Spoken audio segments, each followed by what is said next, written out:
Yo, what's up Freeze Army, and welcome to an update video in regards to, in particular, the update that happened today on across, I think it's PC, Xbox and PS4, all had this update today, and I'm going to tell you what's being updated within the game, and I'll tell you everything about that. So, from this week's blog, it says, less than a month ago, we released the season finale of Episode 6 Hokkaido. This November update is the first of the series of planned major game updates that will add new content and improvements to the game, both leading up to the physical disc release on January 31st, 2017 and beyond.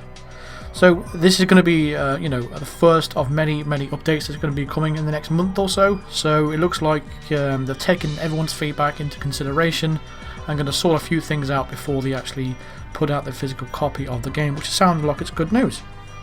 It says, we always set out to create a game with a major live component, and over the course of the first season we have established exactly that by releasing content each and every week on top of the major location releases.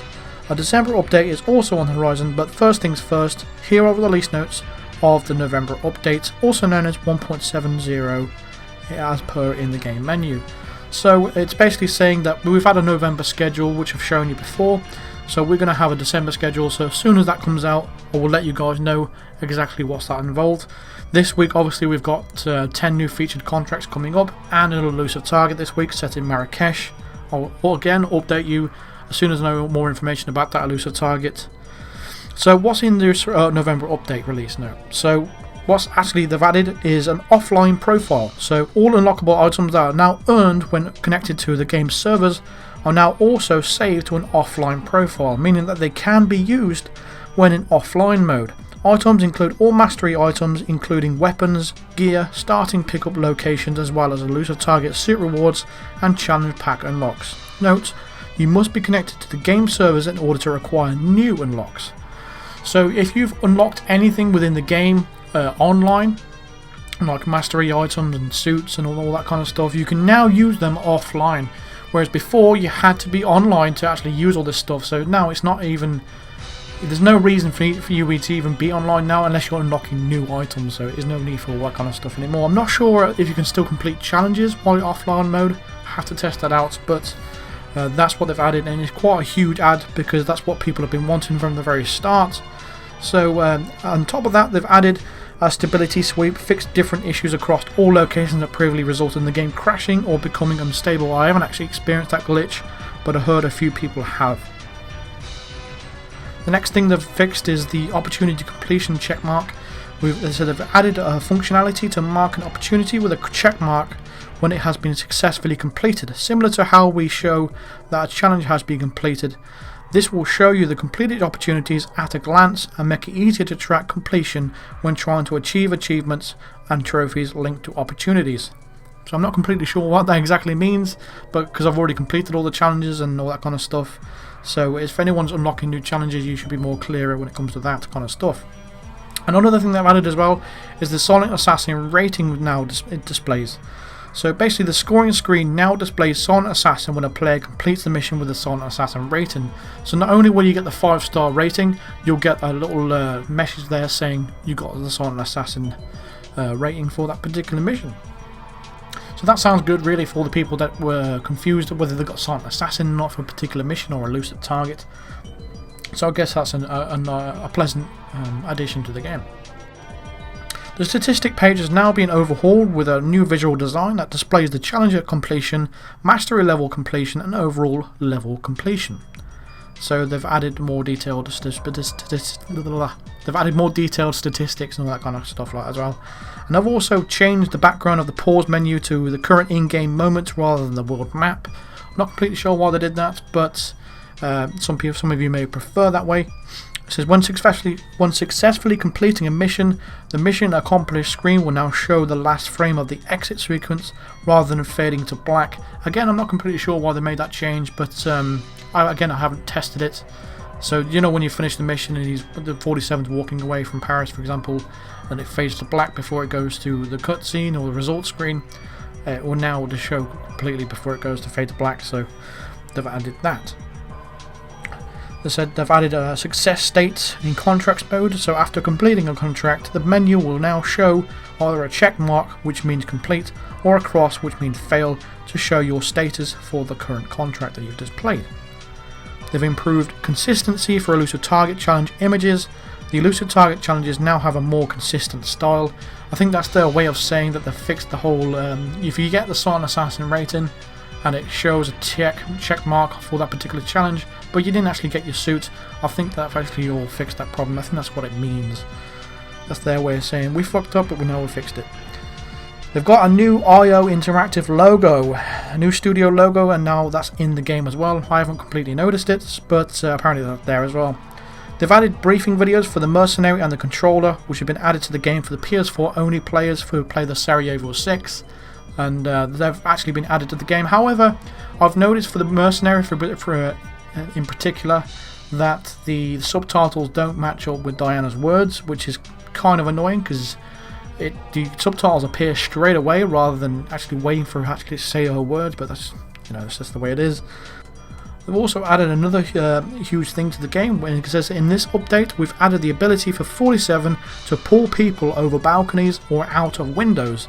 So when he is hanging on a ledge or below a balcony / window, he will be able to pull the NPCs out of the window or over the ledge.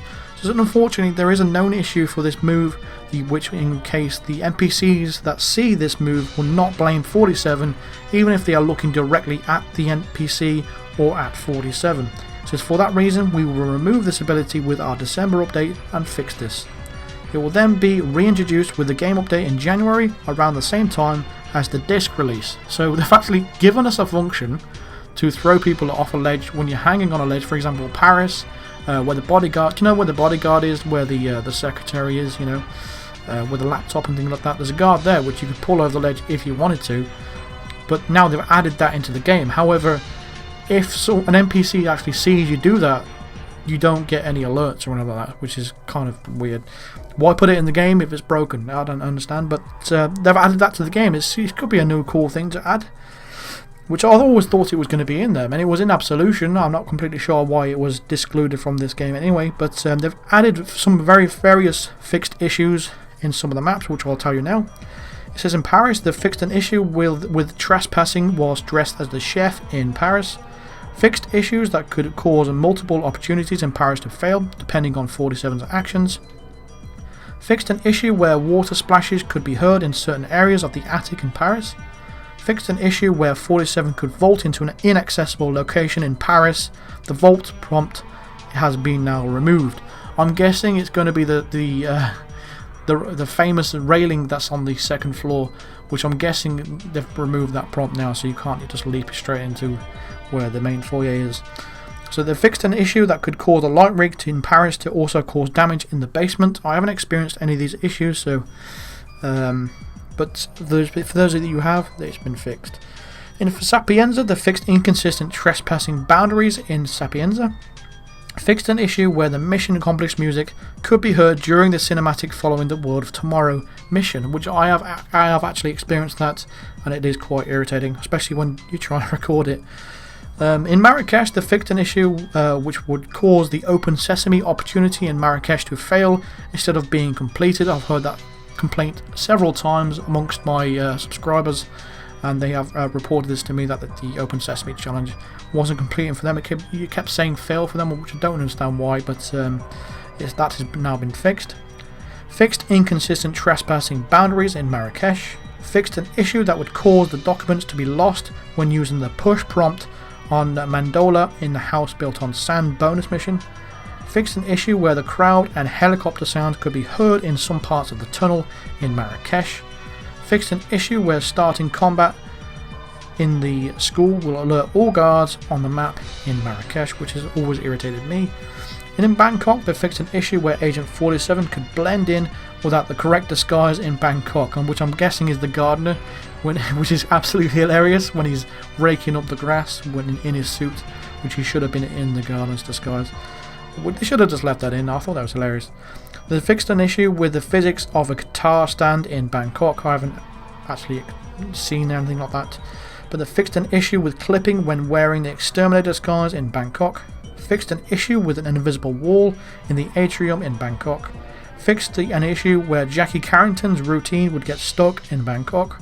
Fixed an issue where guards have spotted 47 trespassing in one disguise, would immediately attempt to arrest him when finding him in a non-trespassing area in a different disguise. I've always found this very irritating myself as well. You get spotted by an enemy, so you quickly run away, put a different disguise on, and yet you can still see through that disguise even though you're not even in the trespassing area anymore. But that's been fixed now, so that's good. In Colorado, they fixed an issue where the hay bale in Colorado would not drop when shot in certain places. I've also experienced that as well. Fixed an issue where a door in Sean Rose's room could not be opened by Rose's room key. I've also experienced that as well. Fixed an issue that could trigger the target lockdown alert to trigger it in Colorado without player action. I have also experienced that. You wouldn't be doing anything illegal, don't do anything wrong in the whole map, and for some reason the target lockdown will happen for no reason at all, which is completely bizarre. I don't understand why. Fixed an issue that could make it impossible to complete the Freedom Fighters mission in Colorado. I've also heard that from several people as well. Moving on to Hokkaido, they fixed an issue where a killing involving the hot springs in Hokkaido would be classed as accident fall. It is now classified as a drowning kill. I'm not completely sure why that makes much of a difference, but they've apparently fixed that. In general, they've fixed an issue where a gun rattling sound could be heard when crouching after dropping a weapon. So now when you crouch and you drop a weapon on the floor, it cannot be heard now by an enemy or any NPC. Fixed an issue where a challenge notification would be displayed after a first kill in a mission, which is, I think this Master Assassin keeps popping up in Paris for me whenever I make a kill, which is seriously irritating, but thankfully now they've fixed that. Fixed an issue where the weapon heads-up display would sometimes display incorrectly when using minimal heads-up display settings, and they've also fixed an issue where subtitles could still be seen in the pause menu. Fixed an issue with the characters not being rendered properly on the contracts briefing tile, which is again something I haven't really experienced. There's a bunch of PC specific issues as well. Fixed an issue where the cinematics between missions could drop to as low as 19 frames per second. Fixed an issue where the selected GPU in the game launcher is not the one used by the game. Fixed an issue where some tabs in the replanning screen could not be selected with a mouse. Fixed an issue with unequipping an item during the planning phase, and fixed an issue in Marrakesh where heavy flickering in areas with artificial lightning would occur on specific setups, and also fixed an issue where the frame rate could stutter during combat, primarily on DX12 setups. And in the next update, as I said, they will be releasing a blog in regards to but they should have plenty to look forward to in the future for this game. I can't wait for all the updates to come out in December. I want to see what it's going to be like on the final just before they release the physical copy. Hopefully they've fixed all the problems like NPCs seeing through walls. That is a really big issue that I have so much gripe over. It really does annoy me. And also the punch glitch and the distraction glitch. Those three things need to be fixed. Also the NPC head turning as well needs to be, I don't know, nerfed in some way, because I think it's too random. If it had a pattern to the head turning, people could figure it out and work a way around it and plan it. But because the head turning is so random, this is what annoys a lot of people. But if it had a pattern of the head turning, then that's completely fine. Or just remove it altogether, because it was fine without it in the first place. This is a video game after all. This isn't real life. We want to enjoy it, and the head turning stuff just annoys a lot of people, and it just causes more trouble than it's worth, in my opinion. But that's going to do it for all the information in regards to this update, so hopefully you're now well informed. If you want to know more information about all these updates and stuff like that, check out the blog on HITMAN.com. It will tell you all the latest details and updates on there. And I'll see you guys in the next video, so I hope you enjoyed it. Drop a like, and I'll see you guys in the next video. Cheers.